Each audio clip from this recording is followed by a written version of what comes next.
श्री कृष्ण गोविंद हरे मुरारे हे नाथ नारायण वासुदेवा। प्रहलाद ने वरदान भी कैसा मांगा। वासना की जागृति तेज का नाश करती है, सो ऐसो कृपा करो कि मेरे मन में वासना जागे ही नहीं। गीता में कहा गया है, सर्व काम्य कर्मों का और सर्व इच्छाओं का त्याग ही संन्यास है। ऐसा महात्मा कहते हैं, काम्यानां कर्मणां न्यासं संन्यासं कवयो विदुः। जीव निष्काम होता है तो उसका जीव भाव नष्ट हो जाता है और फिर वो भगवान के साथ एक हो जाता है। जीव ईश्वर रूप बनता है। पुण्य भी मुक्ति में बाधक है। विवेक से पुण्यों का क्षय करो। मेरे स्वरूप का निरंतर ध्यान करो। पाप लोहे की जंजीर है और पुण्य स्वर्ण की जंजीर है। क्या बात है। इन दोनों को नष्ट करके ही तुझे मेरे धाम में आना है। इस स्तुति का पाठ करके मुझे और तुझे जो याद करेगा वो कर्म बंधनों से मुक्त हो जाएगा। प्रहलाद कह रहे हैं, हे नाथ ऐसी कृपा कीजिए कि मेरे पिता की भी दुर्गत न होने पाए। नरसिंह स्वामी कहते हैं, तेरे पिता को सद्गत देने की शक्ति मुझ में नहीं है। तेरे सत्कर्मों के प्रताप से ही तेरे पिता की सद्गत होगी। तेरे जैसे पुत्र से तो 21 पीढ़ियों का उद्धार होता है। मातृपक्ष की साथ मातृपक्ष की साथ और पितृपक्ष की साथ और ससुर पक्ष की साथ। प्रहलाद, आज तक मैंने रावण, शिशुपाल या अन्य किसी दैत्य को अपनी गोद में कभी नहीं बिठाया, पर तुझ जैसे भक्त के कारण मैंने आज तेरे पिता की को अपनी गोद में लिया। तेरे जैसे भगवत भक्त पिता का भी उद्धार करता है, इसमें कोई आश्चर्य नहीं है। माता पिता दुराचारी हो, किंतु यदि पुत्र सदाचारी होगा तो उनका भी उद्धार होगा। किंतु यदि माता पिता सदाचारी हो और पुत्र दुराचारी हो तो उनका उद्धार नहीं हो सकता, उनकी दुर्गति ही होगी। एक हंस युगल आनंद से रहता था। एक हंस युगल आनंद से रहता था। हंसिनी बड़ी सुंदर थी। एक बार घूमते फिरते सांझ ढल गई तो वे एक वृक्ष पर बैठ गए। वहाँ कौवे का एक घोंसला था। हंस ने उससे रात गुजार देने की विनती की। हंसिनी की सुंदरता देखकर कौवे की मत भ्रष्ट हो गई।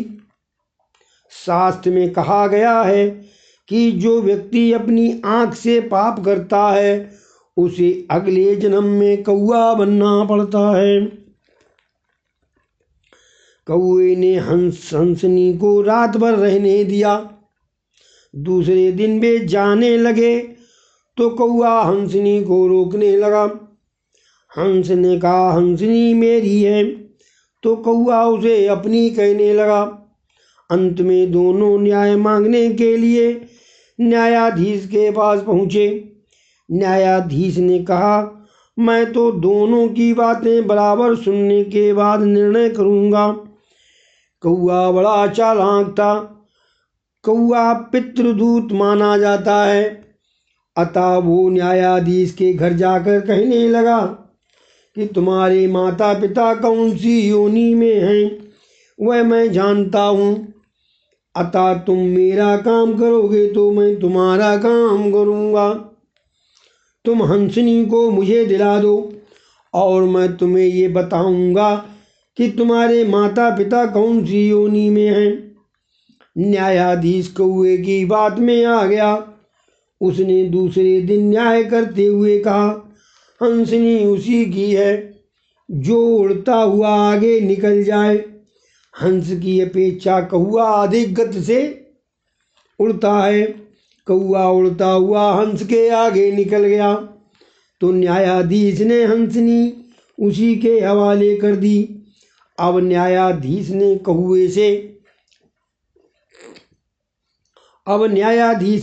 कौए से अपने माता पिता के बारे में पूछा। कौए ने उसे कूड़े के ढेर के पास ले जाकर कहा, ये तो जो जंतु हैं यही तुम्हारे माता पिता हैं। अन्यायी पुत्र के माता पिता की ऐसी ही दुर्गत होती है। जो न्याय नहीं करता उसके माता पिता की ऐसी ही दुर्गत होती है। पिता के सिर बड़ी भारी जिम्मेदारी होती है। यदि वह अपने पुत्र को संस्कारी बनाए तो उसका पुत्र ही बैरी बन जाता है। पिता के सिर बड़ी भारी जिम्मेदारी होती है। यदि वह अपने पुत्र को संस्कारी बनाए तो उसका पुत्र ही बैरी बन जाता है। प्रहलाद, तू अशांत ना होना। तेरे पिता का उद्धार हो गया है और साथ साथ तेरी 21 पीढ़ियाँ पवित्र हो गई हैं।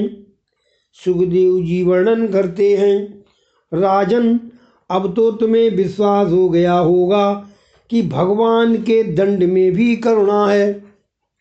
भगवान जिन दैत्यादि को मारते हैं उनका उद्धार भी तो करते हैं। निष्काम भगवान का काम भाव से चिंतन करने वाली गोपियाँ भगवानमय बन गईं। तो शिशुपाल क्रोधाभाव से प्रभु का चिंतन करता था, फिर भी वो प्रभुमय हो गया। कंस भी भय से प्रभु का चिंतन करता हुआ प्रभुमय हो गया। भगवान के ध्यान में गोपियाँ काम भाव से, शिशुपाल बैर और द्वेष भाव से, कंस भय से तन्मय हुआ था। अटल बैर भाव, बैर विहीन भक्ति भाव, भय स्नेह या अन्य किसी भी भाव कामना से भगवान में पूर्णता मन लगाना चाहिए। भगवान की दृष्टि से इन भावों में कोई भेद नहीं है। बात इतनी सी और यही है, किसी भी रीति से भगवान से तन्मयता हो। भगवान के द्वारपाल जय और विजय के ये 3 अवतार हुए थे, हिरण्याक्ष और हिरण्यकश्यप। ये लोभ का अवतार था। रावण और कुंभकर्ण ये काम और प्रमाद का अवतार था।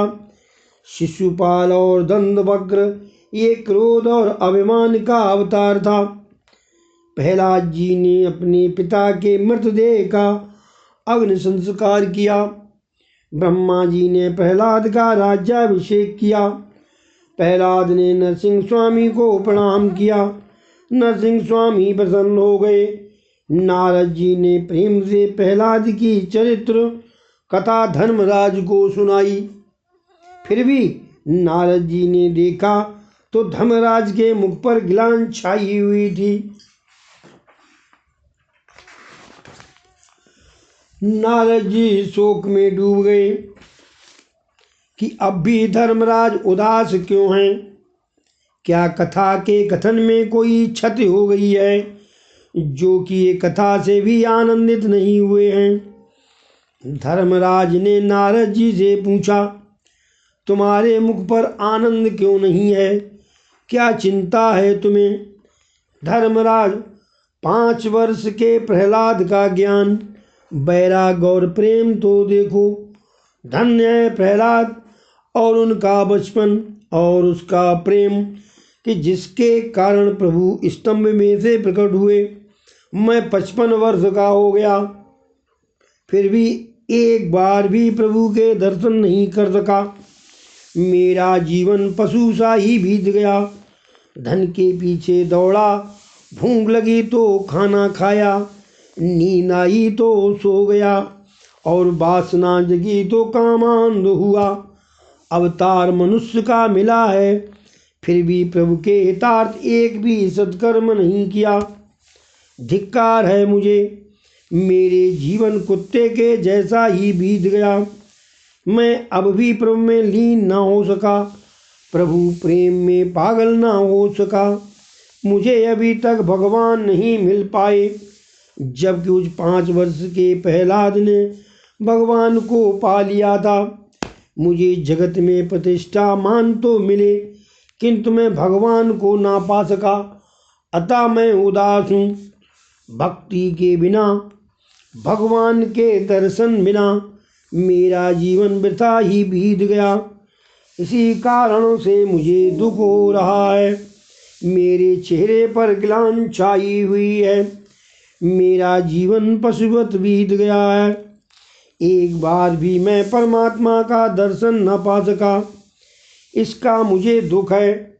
मैंने वैसे तो बहुत किया, किंतु जो करना चाहिए था वो नहीं किया। मैंने भगवान के लिए कुछ भी नहीं किया। शरीरं स्वरूपं नवीनं कलत्रं, शरीरं स्वरूपं नवीनं कलत्रं, धनं मेरुतुल्यं यश्चारुचित्रं, हरिरानपद्ये मनसे निलग्नं, तथा किं तथा किं तथा किं तथा किं तथा किं तथा किं तथा किं तथा किं। सुंदर स्वरूप, नवोड़ा पत्नी, मेरु पर्वत जितना धन और पुष्कल कीर्ति तो हो, किंतु मन प्रभु चरणों में न लगा हो तो उन सब से क्या लाभ। इनसे क्या हुआ, क्या मिला? वही तो है, तथा किम तथा किम तथा किम। क्या मिला? कुछ भी नहीं मिला। जगत की प्रतिष्ठा, धन या विद्वता अंत में कुछ भी काम नहीं आती है। जो विद्या अंत काल में निरर्थक और निरुपयोगी हो, उससे लाभ ही क्या। एक बार एक नौका में कुछ विद्वान सुधारक प्रवास कर रहे थे। बातों ही बातों में उन्होंने नाविक से पूछा, तुम कहाँ तक पढ़े लिखे हो? नाविक, कैसी पढ़ाई और कैसी लिखाई, बस मैं तो ये नौका चलाना ही जानता हूँ। विद्वान ने पूछा, तुम्हें इतिहास की कुछ भी जानकारी है क्या? इंग्लैंड में कितने एडवर्ड हुए हैं? नाविक, मैं इतिहास नहीं जानता। पंडित जी बोले, तब तो मैं तेरी 1/4 जिंदगी बेकार ही गुजर गई। क्या तुझे भूगोल का ज्ञान है? लंदन शहर की आबादी कितनी है? नाविक, मैं भूगोल भी नहीं जानता। तो पंडित जी, ओह, तब तो तेरी आधी जिंदगी बेकार हो गई है। तुझे साहित्य का ज्ञान है? शेक्सपियर के कौन से नाटक तूने पढ़े हैं? नाविक ने कहा, मैंने साहित्य भी नहीं पढ़ा है। इतने में नदी में तूफान आया और नैया इधर उधर डोलने लगी। नाविक ने उन विद्वानों से पूछा, महाराज, लगता है कि हमारी नौका पानी में डूब जाएगी। क्या आप सब तैरना जानते हैं? सभी पंडितों ने कहा, नहीं, हम तैरना तो नहीं जानते हैं। नाविक ने कहा, हरी हरी, आप तैरना नहीं जानते हैं तब तो आपकी सारी जिंदगी अभी पानी में चली जाएगी। हुआ भी ऐसा ही, तूफान में नौका डूब गई और उनके साथ विद्वान भी डूब गए, पर नाविक तैरता हुआ बाहर आ गया। तो तथा किम तथा किम तथा किम तथा किम, हुआ भी ऐसे ही। रामकृष्ण परमहंस बार बार इस दृष्टांत को सुनाते रहते थे। संसार भी एक समुद्र ही है, इस भवसागर को एन के प्रकार पार करना ही होगा। जो विद्या संसार पार करने की कला सिखा सके वही सच्ची विद्या है। भवसागर को तैरने के लिए भजन ही एकमात्र साधन है। इस भजन रूपी विद्या को सीखने के बदले मात्र सांसारिक विद्या सीखकर पंडिताई का अभिमान करने वाला व्यक्ति इस संसार में डूब जाता है। जो विद्या अंतकाल में परमात्मा के दर्शन न करा सके वो विद्या ही नहीं है। संयोग में दोष दर्शन और वियोग में गुण दर्शन ही जीवन का स्वभाव है। धर्मराज की राजसभा में स्वयं द्वारकानाथ जी विराजते थे, फिर भी धर्मराज उनके स्वरूप से अज्ञात थे। ठाकुर जी अपना स्वरूप छिपाते रहते हैं। कृष्ण भगवान कहते हैं मैं तो माखन चोर हूँ, जिसके मन की मैं चोरी करता हूँ वही मुझे पहचान सकता है। कृष्ण गुप्त ही रहना चाहते हैं, परमात्मा गुप्त ही रहना चाहते हैं। तो जीव प्रकट ईश्वर ने भांति भांति के फूल फल आदि न जाने कितनी वस्तुओं का सर्जन किया, फिर भी उन पर कहीं अपना नाम नहीं लिखा है। मनुष्य तो मकान आदि से लेकर अंगूठी जैसी छोटी वस्तुओं पर और अपने शरीर पर भी नाम लिखा देता है। अरे भाई, शरीर पर भी नाम क्यों लिखता है तू? उसे कौन ले जाएगा? मकान पर नाम लिखता है मनहर निवास, पर ये मनहर कितने दिन जीने वाला है। मकान पर नाम ही लिखना है तो राम निवास, कृष्ण भवन लिखो। ये सभी कुछ तो ठाकुर जी का है, फिर भी मानव नाम रूप में बसा हुआ है। आजकल लोग सेवा भी कमाने के हेतु से ही करते हैं, पूर्ण लाभ के लिए नहीं। मंदिर में कोई वस्तु देता है तो उस पर भी पहले अपना नाम लिख देता है। याद रखो कि अतिशय प्रसिद्धि पूर्ण का क्षय ही करती है। अति अधिकतायाम समाप्तम। बोलो श्री कृष्ण भगवान की जय। श्री कृष्ण गोविंद हरे मुरारे, हे नाथ नारायण वासुदेवा। हरे कृष्ण कृष्ण कृष्ण हरे हरे, हरे राम राम राम हरे हरे। हरे कृष्ण कृष्ण कृष्ण हरे हरे, हरे राम राम राम हरे हरे।